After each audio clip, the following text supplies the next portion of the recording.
পূর্বাচল উপশহরবাসীর নেই নিরাপত্তা, বাড়ছে চুরি ছিনতাই। পূর্বাচল শহরে ৫ নং সেক্টরে গত রাতে ১০৩ নং রোডের মোড় ৩ নং প্লটটিতে ভয়াবহ চুরি হয়েছে বলে অভিযোগ পাওয়া গেছে।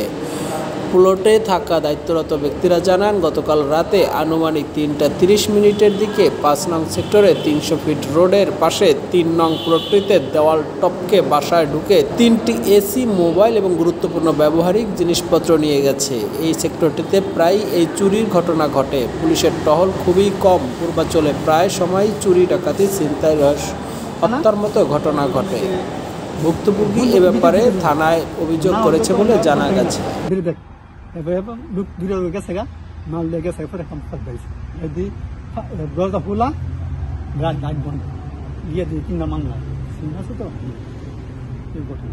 তো রাত্রে আলাদা 3টা 7 সময় দিয়ে যাবেন যা ফোন দেন যা ফোন দেন মোজা মারলে মারতেছে, মোজা মারে মানে পরে কটা বাজে জানি না, সোয়াল ফোন মোজা মেরে।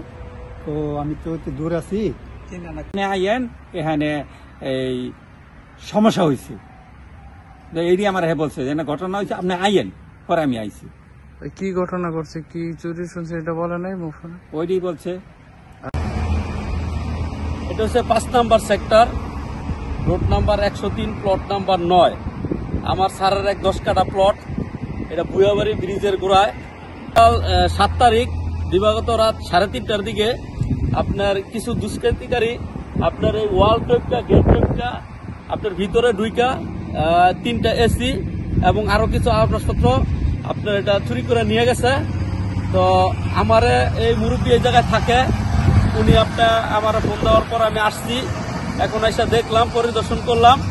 এখন এই এসি নিচে করছে, মাল সামানা কিছু ছিল স্টোরে, এই মাল সামানাগুলো নিয়ে গেছে। তো এটা এই দেশবাসীর কাছে আমি বিচার দিতে চাই এবং আমাদের রূপগঞ্জ থানা আছে, থানারে অবগত করছি যে এটা যেন দেখা সুষ্ঠু তদন্ত করে এটা যেন আমার বিষয়টা ভালোভাবে নজরে আনে।